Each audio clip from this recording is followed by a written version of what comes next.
परीक्षित जी।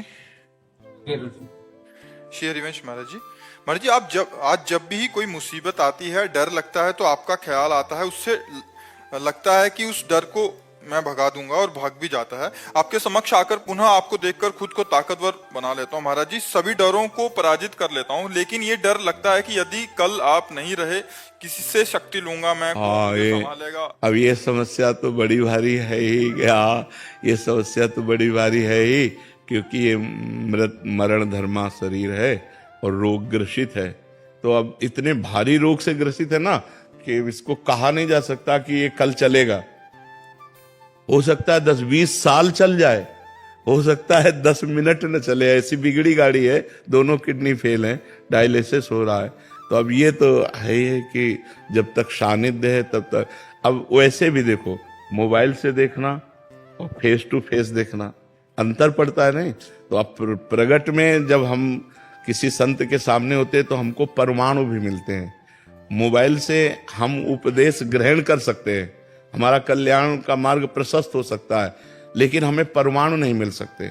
परमाणु तो face to face ही मिलते हैं। अब जैसे आप देख रहे हो, आप बैठे हो इस वातावरण में, तो जो भजन के परमाणु हैं, जो भागवतिक परमाणु हैं, जो धाम के परमाणु हैं, वो आपके अमंगल का नाश कर रहे हैं और आपके दिमाग में बैठकर पवित्रता का विस्तार कर रहे हैं। ये मोबाइल से तो नहीं होगा ना। वो तो प्रगट में तो अब कितने दिन भगवान को रखना है ये हमको भी नहीं पता है। सब लगा रहता है महाराज जी। हाँ, आपको ही नहीं, लाखों लोगों का ऐसा प्रश्न है। लाखों, कई लोग तो रो के बोले ऐसा।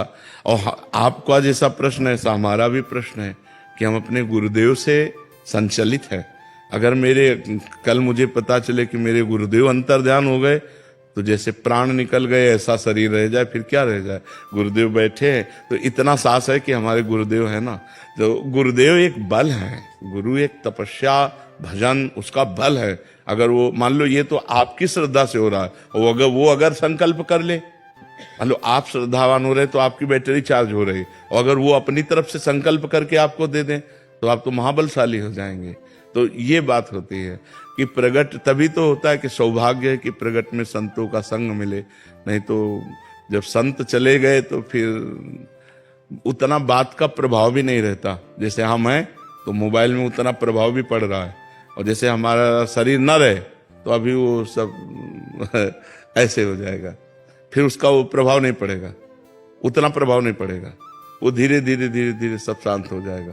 तो प्रगट में जब तक संत रहते तब तक धूम मची रहती है। जहां वो अंतर्ध्यान हुए तो धीरे धीरे माया धूल डाल देती है उनके प्रभाव में, उनकी वाणी में, उनके। तो जब तक महापुरुष प्रगट में रहते हैं तब तक विशेष प्रभाव रहता है, और जब अंतर्ध्यान हो जाते तो धीरे धीरे माया फिर धूल डाल देती है अपनी, और उनका प्रभाव अंतर्ध्यान हो जाता है।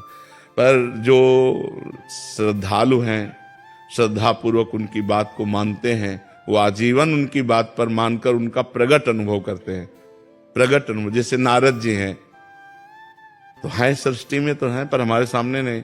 अब हम अगर नारद जी की बात मानते हैं और नारद जी की भक्ति करते तो हमारे सामने भावना में आने लगते हैं कि बीणा लिए नारद जी ऐसे हैं, भावना में आने लगते हैं। मतलब भावना में वो आए, वो केवल कल्पना नहीं है, वो हमारी भावना में आए। तो जैसे प्रेमानंद, अब आप बात प्रेमानंद की मान रहे हैं तो आपकी भावना में प्रेमानंद आएंगे, वो झांकी आएगी, क्योंकि भगवान ही प्रेमानंद है। ये शरीर प्रेमानंद थोड़ी है, प्रेम और आनंद तो भगवान ही है ना। तो वही आएंगे, वही तुम्हारी रक्षा करेंगे और वही आपको सपोर्ट करते रहेंगे। ये शरीर तो लिमिट समय का, कितना समय ये हमको भी नहीं पता है। आप कितने मिनट का है, कितने घंटे का, या कितने वर्ष का, इसका कुछ पता नहीं, आपका भी नहीं पता है। नहीं, इसका बड़ा विचित्र खेल है। बीमार बैठे रहते, स्वस्थ चले जाते हैं। ये भाई, ये भगवान की बड़ी विचित्र लीला है।